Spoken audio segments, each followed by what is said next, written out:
Hello friends, this is Shukla and I welcome to all of you on my YouTube channel.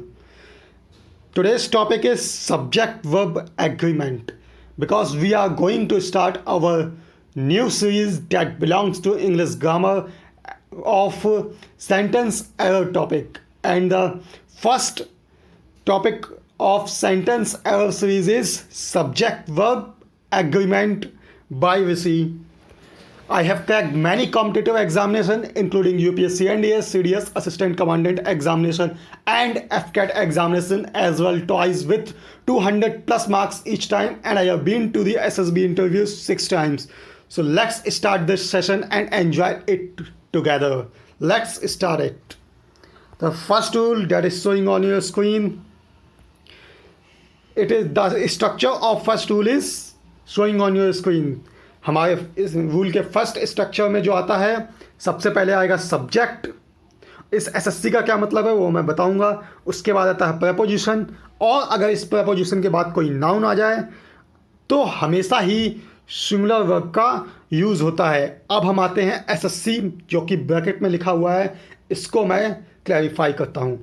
SSC यानी कि first S का मतलब है singular subject या singular noun, ठीक है, और दूसरे एस का मतलब है सेम, यानी कि ये जो सब्जेक्ट है और ये नाउन है ये सेम होना चाहिए. जैसे कि अगर हमने यहाँ पेपर लिखा तो प्रीपोजिशन मान लो आफ्टर आ गई, तो पेपर आफ्टर पेपर, ओके, दोनों ही सेम होने चाहिए और दोनों ही सिंगुलर होने चाहिए. और सी का मतलब है काउंटेबल, यानी कि दोनों ही काउंटेबल नाउन होने चाहिए, अनकाउंटेबल नाउन नहीं होने चाहिए. काउंटेबल नाउन वो होते हैं जिनको हम लोग काउंट कर सकते हैं, जैसे कि स्टूडेंट, कोई भी नाउन जिसको हम काउंट कर सकते हैं या उसका हम प्लूरल बना सकते हैं, वो क्या होता है, काउंटेबल नाउन होता है. Okay, I think this structure has been cleared in your mind. The main point is इसके साथ, इस स्ट्रक्चर के साथ हमेशा इस सिंगुलर वर्ब यूज होती है, और जो ये सब्जेक्ट प्रेपोजिशन आफ्टर नाउन यानी कि सब्जेक्ट और ये जो नाउन होता है ना, ये सेम होते हैं और सिंगुलर होते हैं. Let's have a look on the example based on this rule. City after city, देखिए सिटी क्या हो गया, सिंगुलर, आफ्टर प्रेपोजिशन हो गया, ये वाला सिटी सिंगुलर हो गया, वर्ब लूटेड. बताइए क्या ये सेंटेंस सही है? नहीं है सही. क्यों? क्योंकि मैंने बताया था जब भी ऐसा स्ट्रक्चर आता है, सब्जेक्ट प्रीपोजिशन और नाउन और एसएससी की कंडीशन फॉर्म होती है, जैसे कि सेम, सिंगुलर और काउंटेबल, तो हमेशा इस सिंगुलर वर्ब का ही यूज़ होता है. तो यहाँ वॉस आएगा वर्ब की जगह. Okay, I think this example has been clear in your mind. Let's have a look on other example that is showing on your screen. Trains after trains are running on this track. बताइए क्या ये sentence सही है? Okay, अब मैं बताता हूँ. Trains after trains, देखिए पहले ही बता दिया था एसएससी की कंडीशन फॉलो होनी चाहिए. क्या होनी चाहिए? एसएससी की कंडीशन. तो यहाँ क्या आएगा? सिंगुलर आएगा, तो ट्रेन्स का क्या हो जाएगा? एस हट जाएगा, ट्रेन आफ्टर ट्रेन. और जब ये सिंगुलर है तो यहाँ पे सिंगुलर वर्ब का यूज़ होगा, यानी इज का यूज़ होगा. ओके, अब ये सेंटेंस सही है. तो आप समझ गए होंगे कि इस टॉपिक से किस तरह से सेंटेंस एरर पूछी जाती है. बहुत ही इंपॉर्टेंट टॉपिक है, बिकॉज हर कॉम्पिटिटिव एग्जामिनेशन में अगर सेंटेंस एरर के क्वेश्चन 10 आते हैं तो 10 में से कम 3 या 4 क्वेश्चन तो सब्जेक्ट वर्ब एग्रीमेंट टॉपिक से ही होते हैं. Okay, let's have a look on another rule that is showing on your screen. जब हमारे सेंटेंस का structure, when the structure of our sentence is as follow as showing on your screen, noun and आता है बीच में, and then उसके बाद noun आता है, तो इस कंडीशन में हमेशा इस सिंगुलर वर्ब का यूज़ होता है. अब ये मैंने ब्रैकेट में SSU लिखा हुआ है दोनों जगह. अब इस SSU का मतलब भी समझते हैं. जो फर्स्ट एस है उसका मतलब है सिंगुलर नाउन, सेकेंड जो एस है उसका मतलब है सेम नाउन, मतलब दोनों ही नाउन क्या होने चाहिए? सेम होने चाहिए, ठीक है ना. और यू का मतलब है अनकाउंटेबल. वहाँ क्या था? SSC यानी कि सिंगुलर, सेम और काउंटेबल, और यहाँ है SSU यानी सिमिलर, सेम और uncountable. Let's have a look on example based on this rule. First example is milk and milk is being offered to lord Ganesha. आप चेक करिए क्या ये सेंटेंस सही है. वीडियो को पॉज करिए और चेक करिए और इस रूल समझाइए. ये सेंटेंस गलत है. सॉरी, ये सेंटेंस बिल्कुल बिल्कुल सही है. क्यों? मिल्क क्या है, एक अनकाउंटेबल नाउन है, ये भी मिल्क अनकाउंटेबल नाउन है, सेम नाउन है, और यहाँ पे सिंगुलर वर्ब का यूज हुआ है, बिल्कुल सही सेंटेंस है। Okay, let's have a look on another sentence. Water and water is wasted, तो ये सेंटेंस भी सही है। वाटर क्या अनकाउंटेबल नाउन है, ये वाटर भी अनकाउंटेबल नाउन है, दोनों ही सेम है। और देखिए सिंगुलर वर्ब का यूज किया गया है, ये सेंटेंस बिल्कुल ही सही है। आई थिंक ये वाला रूल भी आपको बिल्कुल बिल्कुल क्लियर हो गया होगा आपके माइंड में। Let's have a look on another rule that is showing on your screen. Rule number 3, जब हमारे सेंटेंस का स्ट्रक्चर रूल नंबर 3 के अकॉर्डिंग होता है, यानी कि most of, some of, a lot of, lots of, plenty of के बाद अगर अनकाउंटेबल, यूसीएन का मतलब है, लिख लीजिएगा, uncountable noun that is UCN, ठीक है, लिख लीजिएगा। यूसीएन क्या है, अनकाउंटेबल नाउन। तो हमेशा ही इस कंडीशन में सिंगुलर वर्ब का यूज होता है। इसका रीजन है, वो रीजन क्या है कि जो most of, some of, a lot of, lots of, plenty of है, इसका जो ऑफ है वो प्रीपोजिशन है, और जो ये ऑफ के बाद अनकाउंटेबल नाउन आएगा ना, तो ये क्या है, प्रीपोजिशनल ऑब्जेक्ट है। और जो हमारी जो वर्ब आएगी ना, वो अनकाउंटेबल नाउन के अकॉर्डिंग आएगी, और अनकाउंटेबल नाउन तो हमेशा ही सिंगुलर होते हैं, और सिंगुलर वर्ब भी इनके साथ यूज की जाती है। तो सिंगुलर वर्ब तो इस फॉर्मेशन में आएगी ही आएगी। I think this structure has been quite clear in your mind. Let's have a look on the example based on this structure. Okay, let's discuss. A lot of patience are required to pass the examination. Video को अभी pause करिए और इस sentence को देखिए, क्या ये sentence सही है या गलत है, और गलत है तो कहाँ पर गलत है। अब मैं बताता हूँ कि ये सेंटेंस कहाँ पर गलत है। A lot of patience are required to pass the examination. A lot of तो आ गया, ऑफ के बाद जो भी आएगा प्रीपोजिशन के बाद वो सब्जेक्ट नहीं होता है, प्रीपोजिशनल ऑब्जेक्ट होता है। पेशेंस को देखिए, यहाँ पे पेशेंस क्या है, अनकाउंटेबल नाउन है, पेशेंस को हम काउंट थोड़ी कर सकते हैं, ये एक फीलिंग है। तो यहाँ पे क्या आएगा, सिंगुलर नाउन आएगा। इच की जगह क्या आएगा, सॉरी आर की जगह क्या आएगा, इज। अब ये सेंटेंस सही हो जाएगा। Okay, let's have a look on another example that is showing on your screen. Most of water are being wasted.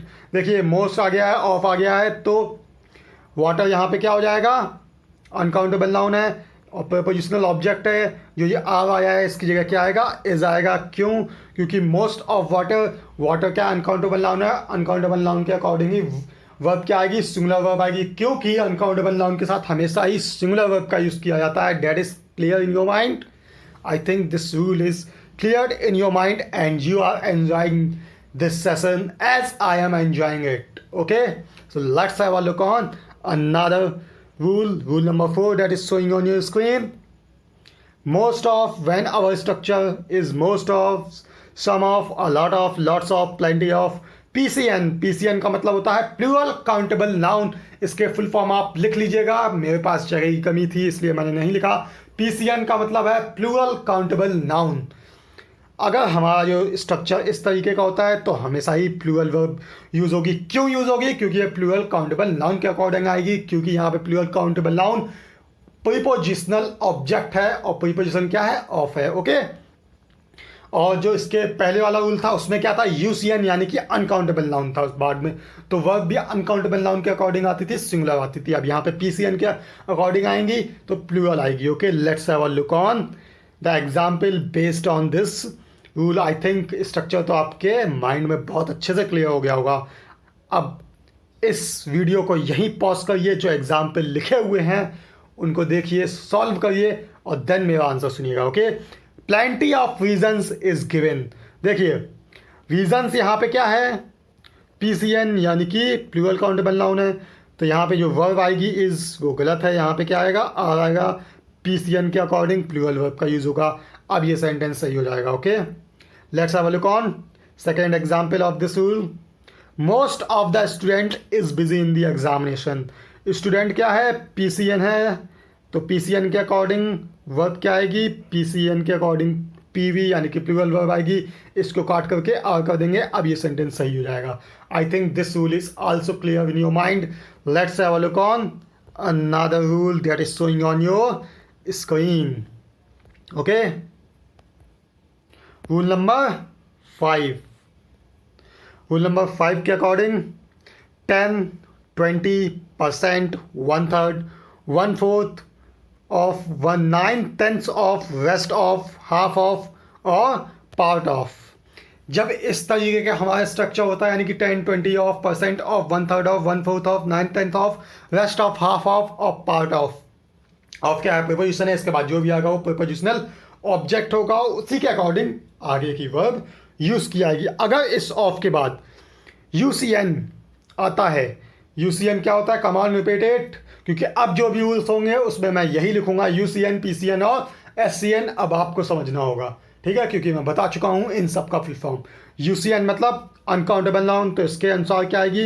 अगर अनकाउंटेबल नाउन आएगा तो अनकाउंटेबल नाउन के अनुसार ही वर्ब आएगी, और क्या आएगी? सिंगुलर वर्ब आएगी, ठीक है।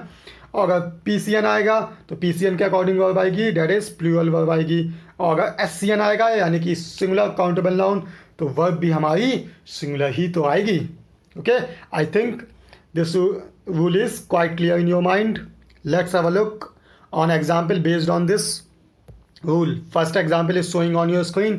वीडियो को अभी पॉज करिए और तीनों के तीनों एग्जाम्पल फटाफट सॉल्व करिए और बताइए क्या ये एग्जाम्पल सही है या गलत है, और कहाँ पे गलत है, किस पार्ट में एरर है, अगर एरर है। ओके, और सही है तो क्यों सही है। ओके, अब मैं अपना आंसर बताता हूँ आपको। फर्स्ट जो एग्जाम्पल है, 20% of equipment are out of stock, यानी कि 20% ऑफ तो स्ट्रक्चर के अकॉर्डिंग आ गया। इक्विपमेंट, देखिए इक्विपमेंट जो है वो यूसीएन है, अनकाउंटेबल नाउन है, तो यूसीएन के अकॉर्डिंग हमारी वर्ब आएगी। इच का यूज़ ना हो करके, सॉरी आर का यूज़ ना हो करके यहाँ पे इसका यूज़ किया जाएगा, क्योंकि इक्विपमेंट एक अनकाउंटेबल नाउन है। अभी आगे वाले आने वाले सेशंस में मैं आपको इंपॉर्टेंट अनकाउंटेबल नाउन के नाम लिखवाऊंगा। वो 49 अनकाउंटेबल नाउन है जो आपको रट लेने हैं, क्योंकि एग्जामिनेशन में वही पूछे जाते हैं, क्योंकि अनकाउंटेबल नाउन के टॉपिक से 1 या 2 क्वेश्चन तो हर कॉम्पिटिटिव एग्जाम में आता ही आता है, बिल्कुल श्योर है। Okay, let's have a look on second example of this rule. 1/4 of student is absent. अब बताइए क्या ये सही है क्या नहीं। 1/4 ऑफ स्टूडेंट्स, यहाँ देखिए स्टूडेंट्स क्या है? पीसीएन है, और पीसीएन के अकॉर्डिंग हमारी वर्ब जो आएगी वो पीवी होगी, यानी प्लूरल होगी, तो इसकी जगह क्या आएगा? आर आएगा, ठीक है। अब ये सेंटेंस सही होगा। Let's have a look on third example of this rule. Half of this pillar are wasted. देखिए half of this pillar are wasted. Half of तो आ गया अपने स्ट्रक्चर के अकॉर्डिंग, किसका हाफ? पिलर का हाफ। पिलर कितने हैं? 1 है, देखिए सिंगुलर नहीं है, तो पिलर जब 1 है तो सिंगुलर के अकॉर्डिंग ये क्या है? एससीएन है, तो एससीएन के अकॉर्डिंग तो वर्ब आएगी, तो आर की जगह क्या आएगा? इज आएगा।